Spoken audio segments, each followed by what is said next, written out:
안녕하세요. 이 책을 구입하시기 전에 어떠한 내용들을 다루고 있는지 미리 살펴보실 수 있도록 간단한 동영상을 준비했습니다. 이 책은 현재 가장 많이 사용되고 있는 웹 디자인 트렌드에 대해서 살펴보고 어떻게 구현하는지 그 방법을 설명하는 책입니다. 최근에는 웹사이트에 접속할 때 PC뿐만 아니라 모바일 기기나 스마트 기기를 이용하기 때문에 반응형 웹 디자인이 아주 중요한 역할을 하고 있습니다.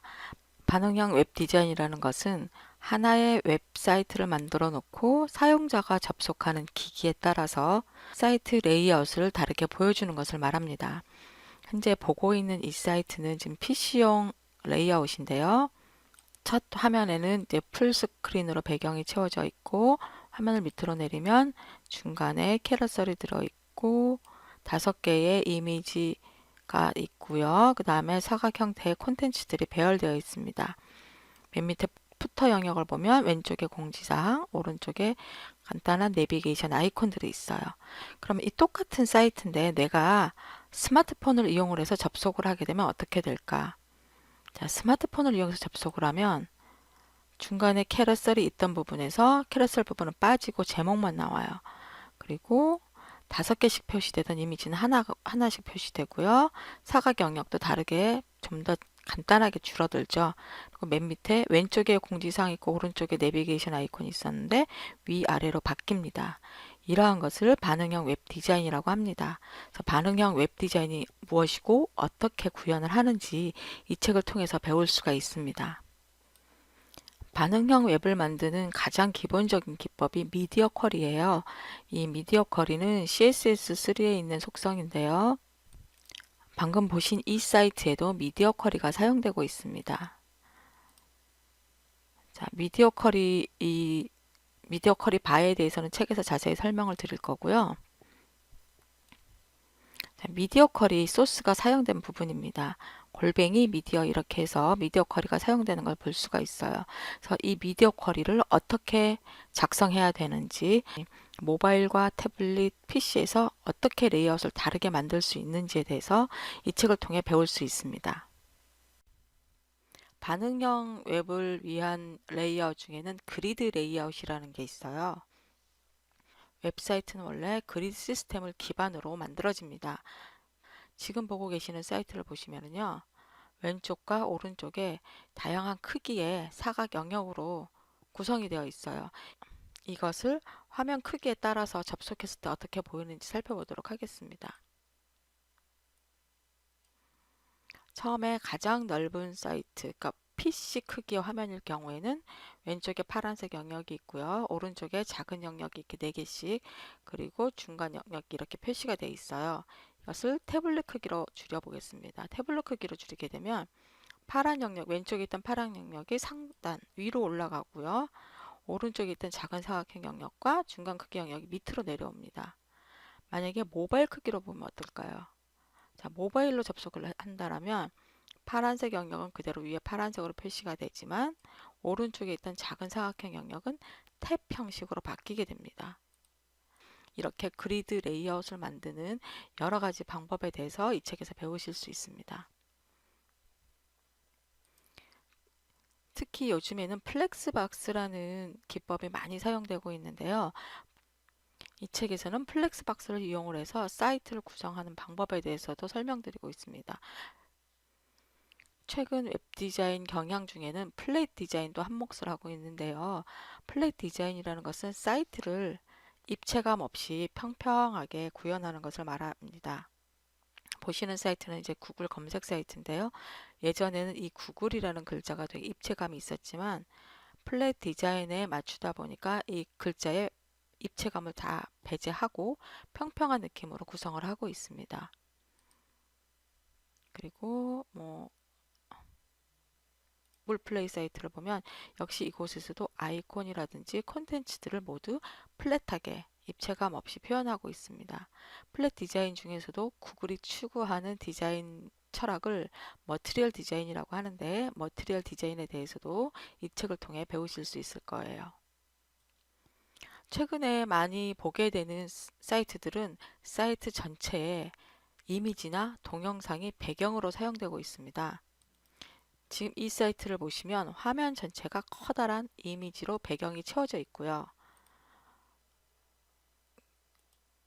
이 사이트 같은 경우에는 배경이 동영상으로 채워져 있습니다. 이것을 풀스크린 배경이라고 하는데, 동영상이나 이미지를 이용을 해서 풀스크린 화면을 만드는 방법에 대해서 이 책에서 설명합니다. 그리고 풀스크린 화면과 함께 자주 볼 수 있는 게 패럴렉스 스크롤링이라는 효과예요.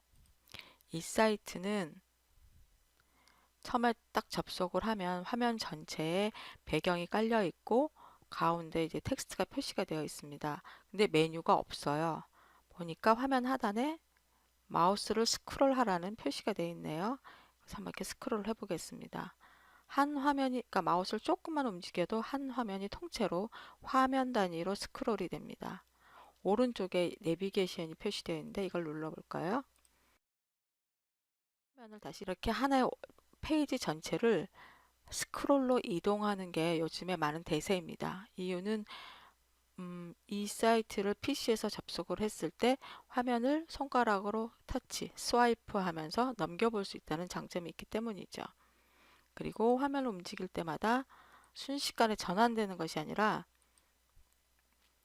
살짝 애니메이션이 들어간 듯한 느낌을 주게 됩니다. 이것을 시차를 다르게 해서 뭐 스크롤하는 속도라든지 스크롤하는 방향을 다르게 해서 애니메이션 효과를 주는 것을 패럴렉스 스크롤링이라고 합니다. 이런 패럴렉스 스크롤링에 대해서 이 책에서 설명하고 만드는 방법도 설명드릴 것이고요. 이 책에서 다루고 있는 또 다른 내용은 캐러셀입니다. 캐러셀은 여러 사이트에서 볼 수 있는데요. 우선 먼저 살펴봤던 사이트 같은 경우에도 이 영역에 여러 가지 내용을 한꺼번에 보여줄 수 없기 때문에 하나씩 차례대로 회전시키면서 보여주게 됩니다. 좌우 화살표를 클릭해서 다음 내용을 볼 수도 있고요. 아니면 하단에 있는 내비게이션을 클릭해서 다음 요소를 볼 수도 있습니다. 이것을 캐러셀이라고 해요. 그러니까 캐러셀은 보통 이런 쇼핑 관련 사이트에서 더 많이 사용하게 되죠. 이 사이트의 경우에는 밑에 내비게이션이 텍스트로 되어 있는데 내비게이션 위로 마우스 오버해서 다음 내용을 볼 수도 있고요.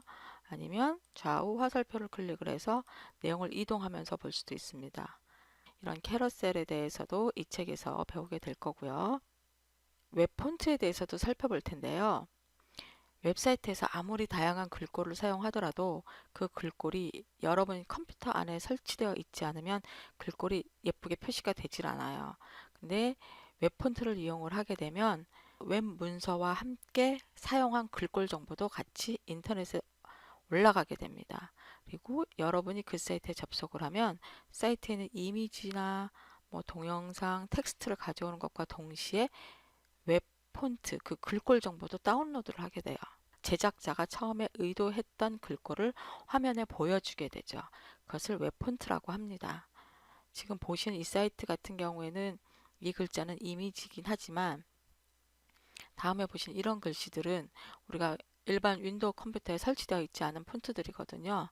이 폰트를 이 유니세프라는 이 사이트에서는 함께 웹에다 올려놨어요. 업로드를 해놨어요. 그래서 우리가 유니세프 사이트에 접속하는 순간 이 이미지들과 함께 글꼴 정보도 다운로드 돼서 여러분의 컴퓨터에 담겨지게 됩니다. 그리고 유니세프에서 제작한 형태 그대로 보여주는 거죠.